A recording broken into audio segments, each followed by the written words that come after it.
Hi friends, welcome to my channel. ఈ రోజు video చాలా ఇంట్రెస్టింగ్గా ఉందండి. వీడియోని ఎక్కడ స్కిప్ చేయకుండా ఎండ్ వరకే చూసేయండి. బూచి హడావుడిగా వచ్చి, అత్తయ్య కొంప మునిగింది, దాత్రి కేదార్లు కలిసి లాయర్ దగ్గరికి వెళ్ళి మాట్లాడి కౌశికి వదినకి బెయిల్ ఇస్తారంట అని అంటుండగా, అది నేనుండగా ఎలా కుదురుతుందో నేను చూస్తా, వాళ్ళని నేను ఆపుతాను పదా అని అంటూ వైజయంతి కోపంగా హాల్లోకి వస్తూ ఉంటుంది. దాత్రి సురేష్ దగ్గరికి వెళ్ళి, అన్నయ్య నేను లాయర్ దగ్గరికి వెళ్తున్నాను వదినకి బెయిల్ ఇవ్వడానికి అని అంటుండగా, అలాగేనమ్మా అని సురేష్ అంటూ దాత్రి వైపు చూస్తుండగానే ఎవరు ఎక్కడికి వెళ్ళాల్సిన అవసరం లేదు అని వైజయంతి అంటూ ఉంటుంది. అదేంటి అలా మాట్లాడుతున్నారేంటి, వదినకి బెయిల్ ఇవ్వకూడదా అని దాత్రి అడుగుతుండగా, తప్పు చేసిన వాళ్ళకి శిక్ష పడాల్సిందే, కౌశికి శిక్ష అనుభవించాల్సిందే, అంత పెద్ద ఆయన్ని చంపేస్తుందా అని వైజయంతి అంటూ ఉండగా, కమలాకర్ కూడా అవును, తను తప్పు చేస్తే శిక్ష ఖచ్చితంగా అనుభవించాల్సిందే, తప్పు చేయకపోతే పోలీసులే నిర్దోషిలా వదిలిపెడతారు, ఎవరు ఎక్కడికి వెళ్ళాల్సిన అవసరం లేదు అని అంటూ ఉండగా, ఇక దాత్రి తన స్టైల్లో సమాధానం చెప్తూ ఉంటుంది. ఎవరో 4 మాటలు అన్నారని 4 విషయాలు చూసినంత మాత్రాన కౌశికి వదిన హత్య చేసిందంటే ఎవరు నమ్మలేరు, నమ్మకూడదు, నమ్మడానికి వీల్లేదు కూడా. ఎందుకంటే వదిన అటువంటిది కాదు కాబట్టి. ప్రాణాలు పోయినా ఎదుటి వ్యక్తికి సహాయం చేసే గుణం కలదే తప్ప ఎదుటి వ్యక్తిని చంపాల్సిన అవసరం కౌశికి వదినకి లేదు అని దాత్రి గట్టిగా సమాధానం ఇస్తూ ఉండగా, ఇక సురేష్ కూడా ఇలా అంటూ ఉంటాడు. మీ పెంపకంలో పెరిగిన అమ్మాయి మీద మీకే నమ్మకం లేదు, అసలు మిమ్మల్ని చూస్తూ నవ్వాలో ఏడవాలో కూడా అర్థం కావట్లేదు, మీరు ఇంతలా ఎలా ఆలోచించగలుగుతున్నారో నాకు అర్థం కావట్లేదు. చనిపోయింది మా నాన్నగారు అయినా కూడా కౌశికి హత్య చేసిందని నా మనసులోకి కూడా రావట్లేదు, మీరు ఎలా మాట్లాడగలుగుతున్నారో నాకు అర్థం కావట్లేదు అని సురేష్ కూడా వైజయంతి కమలాకర్లకి గట్టిగా వార్నింగ్ ఇస్తూ ఉంటాడు. నేను వెళ్తున్నానన్నయ్య అని అంటూ దాత్రి అక్కడ నుండి బయలుదేరిపోతుంది. ఇక దాత్రి కేదార్లు అక్కడికి వచ్చేసరికి స్టేషన్లో భాగ్య కనబడుతుంది. భాగ్య నువ్వేంటిక్కడ అని దాత్రి అడుగుతుండగా, వదిన కడుపుతో ఉంది, మీరెవరు ఇక్కడ లేరు, వదినకి ఏదైనా అవసరం పడుతుందేమో అని నేను ఇక్కడ వదిన కోసం ఉన్నాను అని భాగ్య అంటూ ఉండగా, దాత్రి చూసి చాలా హ్యాపీగా ఫీల్ అవుతూ ఉంటుంది.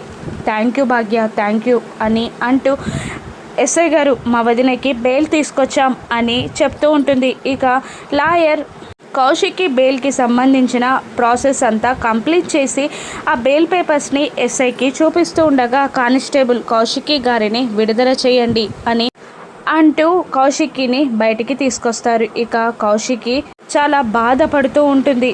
దాత్రి ఓదారుస్తూ, ఏంటి వదిన ఏమాత్రం దానికే మీరు బాధపడాలా, ఏడవాలా, వద్దు వదిన, ఇప్పుడు మీరు ధైర్యంగా సిచ్యువేషన్ని ఎదురించే స్థితిలో మీరుండాలి, కానీ బాధపడకూడదు అని దాత్రి ధైర్యం చెప్తూ ఉండగా, కౌశికి గారు మీకొచ్చింది కండిషనల్ బెయిల్ మాత్రమే, రోజు సాయంత్రం 6 గంటలకు వచ్చి సైన్ చేస్తూ ఉండాలి, మాకు తెలియకుండా స్టేట్ కానీ కంట్రీ కానీ దాటడానికి వీల్లేదు అని అంటుండగా, అలాగే అని అంటూ కౌశికి సైన్ చేసి పేపర్స్ ఇవ్వగానే, అసలు ఏంటి ఇక్కడ ఏం జరుగుతుందో నాకు అర్థం కావట్లేదు, మీ అమ్మగారు ఆదిలక్ష్మి గారేమో కౌశికియే హత్య చేసింది అని కేసు పెట్టారు, ఆదిలక్ష్మి పిల్లలైన మీరిద్దరూ వచ్చి కౌశికికి బెయిల్ ఇస్తున్నారు, ఇదేంటో నాకు అర్థం కావట్లేదు అని ఎస్ఐ అంటూ ఉండగా, ఏం లేదండి అక్కడ జరిగింది అందరికీ సరిగ్గా అర్థం కావట్లేదు, మా వదిన ఏ తప్పు చెయ్యలేదు, మా వదిన తప్పు చెయ్యలేదు అని నేను నిరూపిస్తాను, అసలు మా మామయ్య గారిని చంపింది ఎవరో నేను పట్టుకొని అందరి ముందు నిలబెడతాను అని దాత్రి శబదం చేస్తూ ఉంటుంది. ఇక భాగ్య కూడా, మా వదిన గురించి మాకు తెలుసు, మా వదిన హత్య చేసే అంతకురాలు కాదు అని అంటుండగా, సురేష్ కూడా తనది అటువంటి స్వభావం కాదు, సహాయం చేసే గుణమే తప్ప హత్య చేసే అంత క్రూరత్వం నా భార్యకి లేదు అని అంటూ సురేష్, దాత్రి, భాగ్య కలిసి కౌశికిని అక్కడ నుండి తీసుకెళ్ళిపోతారు. ఇక బయటికి రాగానే దాత్రి, సురేష్, భాగ్య అందరూ కలిసి కౌశికిని ఓదారుస్తూ ఉంటారు. ఇక కౌశికి భాగ్యని ఇలా అంటూ ఉంటుంది, thank you Bhagya, thank you అని అంటుండగా, థ్యాంక్ యూ ఎందుకు వదిన, నిన్ను ఇన్నాళ్ళ నుండి చూస్తున్నాను, నువ్వేంటో నాకు తెలియదా? నువ్వు హత్య చేశావంటే నేను నమ్మగలనా వదినా? అందుకే నీకు తోడుగా నిలబడ్డాను, అంతే తప్ప నేను చేసింది ఏం లేదు వదినా ఇందులో అని భాగ్య అంటూ ఉంటుంది. ఇది చాలు, నన్ను నమ్మి నేను తప్పు చేయలేదు అనే నలుగురు నా పక్కన నిలబడ్డారు అని కౌశికి దాత్రి కేదార్లను, సురేష్, భాగ్యలను చూస్తూ అంటూ ఉంటుంది. ఏంటి కౌశికి అలా మాట్లాడుతున్నావు? నువ్వేంటో మాకు తెలీదా? నీ నిజాయితీ గురించి మాకు తెలియదా? నువ్వు తప్పు చేశావని, చెయ్యలేదని నువ్వు మాకు చెప్పాలా? నీ మాటలు అవసరం లేదు కౌశికి మాకు అని సురేష్ కూడా కౌశికి ధైర్యం చెప్తుండగా కేదార్, దాత్రి కూడా అలాగే మాట్లాడుతూ ఉంటారు. ఇంతకీ అసలు ఏం జరిగింది? ఆ టైంలో మామయ్య గారు బయటికి ఎందుకు వెళ్ళారు? మామయ్య గారిని పొడిచిందెవరు? అదేంటో మొత్తం ముందు తెలుసుకోవాలి అని దాత్రి అంటూ ఉంటుంది. ఇక భాగ్య, అన్నయ్య మీకు ఎవరిపైనైనా అనుమానం ఉందా? మామయ్య గారికి ఎవరితోనైనా శత్రుత్వం ఉందా అని అంటూ ఉండగా ఇక భాగ్య ఆలోచించి ఇలా అంటూ ఉంటుంది. భూపతి మామయ్య ఈ పని చేసి ఉండొచ్చు కదా, నిన్న మార్నింగ్ కూడా చూశారు కదా ఎంత గొడవ చేశాడో అని అంటుండగా దాత్రి భూపతి మాటలని గుర్తు తెచ్చుకుంటూ ఉంటుంది. ఇక నిన్న రాత్రి కూడా అదే గొడవ జరిగినట్టుంది. ఇక భూపతి పైనే అనుమానం తప్ప వేరే వాళ్ళతో మా డాడీకి ఎటువంటి శత్రుత్వం లేదు, అందరితో కలివిడిగా ఉంటాడు, అటువంటి ఆయనకి ఇలాంటి చావు అని సురేష్ ఏడుస్తుండగా తండ్రి లేని బాధ ఎలా ఉంటుందో మాకు తెలుసు, కానీ ఆ నిందితుడిని పట్టుకొని శిక్ష పడేలా మనం చేయాలి అని దాత్రి కేదార్లు అంటూ ఉండగా సురేష్కి కాల్ వస్తుంది. పరందామయ్య శవానికి పోస్ట్ మార్టం అయిందని రమ్మని సురేష్కి కాల్ రావడంతో ఇక ఆ విషయాన్ని సురేష్ చెప్తాడు. అలాగే మీరు వెళ్ళండి అన్నయ్య, నేను కేదార్ వదిన పక్కన ఉంటాం అని దాత్రి అనగానే అలాగే అంటూ భాగ్యాన్ని తీసుకొని సురేష్ అక్కడి నుండి వెళ్ళిపోతాడు. మరోవైపు కౌశికి దాత్రి కేదార్లతో ఇంటికి వచ్చేస్తూ ఉంటుంది. ఇక యువరాజ్, కమలాకర్ ఇద్దరు ఆ విగ్రహం కూర్చి ఆలోచిస్తూ ఉంటారు. యువరాజ్ మీనన్తో మాట్లాడుతూ ఉంటాడు. మీనన్ యువరాజ్కి క్లాస్ పీకుతూ ఉంటాడు.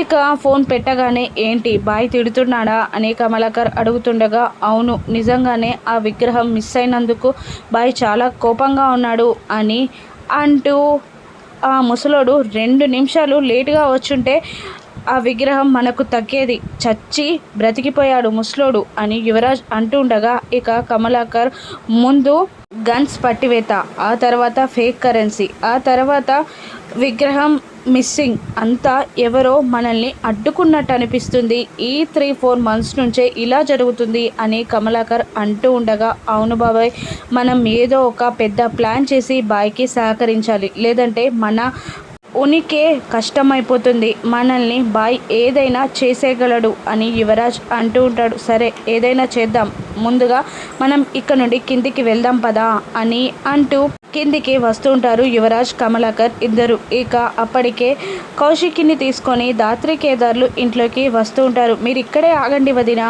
అని కౌశికిని గుమ్మం ముందే నిలబెట్టి లోపలికి వెళ్తూ ఉంటుంది దాత్రి. ఇక పైనుండి నిషి, వైజయంతి ఇదంతా చూస్తూనే ఉంటారు. వైజయంతి నిషిని ఏదేమైనా మీ అక్క మొండిగటం నీలాగా కాదు అన్నది అనుకున్నట్టు చేసేసింది అని వైజయంతి నిషిని అంటూ ఉండగా ఇక నిషి కాస్త ఫీల్ అవుతూ ఉంటుంది. ఎర్ర నీళ్ళు తీసుకొస్తూ ఉండగా చూసారా మన కళ్ళు మండాలనే కావాలనే ఎర్ర నీళ్ళు తీసుకొస్తుంది అది అని నిషి అంటూ ఉంటుంది. ఇక దాత్రి ఎర్ర నీళ్ళతో కౌశికి దిష్టి తీస్తూ ఉండగా ఎర్రనీళ్ళతో దిష్టి తీస్తున్నావు, యుద్ధం గెలిచొచ్చిందా ఏమైనా వదిన అని నిషి ఎగతాళిగా మాట్లాడుతుండగా ఇక సుధాకర్ ఎర్రనీళ్ళతో దిష్టి తీయడానికి యుద్ధం చేసి రావాల్సిన అవసరం లేదు అని సుధాకర్ అంటూ ఉంటాడు. ఇక వెంటనే ఇలా అంటూ ఉంటాడు కేదార్, నిజంగానే అక్క యుద్ధం చేసి యుద్ధంలో గెలిచే వచ్చింది, కానీ బాంబులతో, కత్తులతో, కటార్లతో కాదు చేసిన యుద్ధం, మాటలతో, కుట్రలతో యుద్ధం చేసింది. ఇంట బయట తన అనుకున్న వాళ్ళ మాటలతో యుద్ధం చేసి గెలిచి బయటకు వచ్చింది అక్క అని అంటూ కేదార్ కౌశికి సపోర్ట్గా మాట్లాడుతూ ఉంటాడు. ఇక దాత్రి దిష్టి తీయగానే లోపలికి వస్తుంది కౌశికి. ఇక కీర్తి పాప వచ్చి ఏడుస్తూ కౌశికిని వాటేస్తూ ఉండగా వద్దు ఇక ఏడవకు తల్లి, నేను వచ్చేసాను కదా ఇక నవ్వాలి అని కీర్తి పాపని కౌశికి అంటూ ఉండగా, నిన్న అరెస్ట్ చేసి నిన్ను తీసుకెళ్ళినప్పటి నుంచి ఇలాగే ఏడుస్తుందమ్మా అని సుధాకర్ అంటూ ఉంటాడు. ఇక ఏడవకు తల్లి, నేను వచ్చేసాను కదా అని కౌశికి కీర్తిని ఓదారుస్తూ ఉండగా, వదిన మీరు వెళ్ళి రూమ్లో ఫ్రెష్ అవ్వండి, నేను జ్యూస్ తీసుకొస్తాను అని అనగానే, అలాగే దాత్రి అని కౌశికి రూమ్లోకి వెళ్తూ ఉండగా, ఆగమ్మి, బోర్డ్ ఆఫ్ డైరెక్టర్స్ వస్తున్నారు, నీతో ఏదో మాట్లాడాలంట అనగానే, ఇక్కడిక ఎందుకు అని అంటూ ఉండగా, వస్తున్నారక్క వచ్చి కూర్చో అని యువరాజ్ అనేస్తాడు. అలాగే అంటూ అందరూ అక్కడ హాల్లో వెయిట్ చేస్తూ ఉంటారు. ఇక బోర్డ్ ఆఫ్ డైరెక్టర్స్ వస్తారు. ఇక చెప్పండి అని కౌశికి అంటూ టీ కాఫీ ఏదైనా అని అడుగుతుండగా, వద్దండి మీరు రిలీజ్ అయ్యారు కాబట్టి ఓసారి మాట్లాడి వెళ్దామని వచ్చాను అని ఆ డైరెక్టర్ అంటూ ఉంటాడు. చెప్పండి అని కౌశికి అంటుండగా, అది అని నసుగుతూ ఉంటాడు అతను. ఎందుకు నసుగుతున్నారు, వచ్చి విషయం చెప్పండి అని నిషి అంటూ ఉంటుంది. ఇక మళ్ళీ వాళ్ళు చెప్పడానికి భయపడుతూ ఉండగా, వైజయంతి నువ్వు హత్య కేసులో అరెస్ట్ అయ్యావు కదమ్మీ, అందుకనే నీ స్థానంలో నువ్వు ఉండడానికి వీల్లేదంట. ఇక నీ స్థానంలో ఎవరిని కూర్చోబెడతావో తెలుసుకోవడానికి వాళ్ళు వచ్చారు అని వైజయంతి అనగానే, కౌశికి కేదార్ దాత్రిలు షాక్ అవుతూ ఉంటారు. ఏంటి, ఏం మాట్లాడుతున్నారు, ఈ కంపెనీలన్నీ ఈ స్థితిలో ఉండడానికి మా అక్కే కారణం, అటువంటిది మా అక్కని రాజీనామా చెయ్యాలి అంటున్నారా మీరు అని దాత్రి కేదార్లు అంటూ ఉండగా, ఇక ఇది మా కంపెనీ మ్యాటర్, నువ్వు ఇన్వాల్వ్ అవ్వద్దు అని యువరాజ్ అంటూ ఉంటాడు. ఇక దాత్రి మళ్ళీ ఈ మీడియాని స్థాపించిందే మా వదిన ఎంత కష్టపడితే ఈ స్టేజ్కి కంపెనీలు వచ్చాయో అందరికీ తెలుసు, అటువంటి మా వదినని రిజైన్ చేయమంటున్నారా అని దాత్రి షాకింగ్గా అడుగుతూ ఉంటుంది. ఇక కౌశికి ఏం సమాధానం చెప్పనుంది, కౌశికి తన పదవికి రాజీనామా చేయనుందా, తన పదవిలో ఎవరిని కూర్చోబెట్టనుందో కౌశికి రాను ఎపిసోడ్స్లో చూద్దాం. Thank you for watching.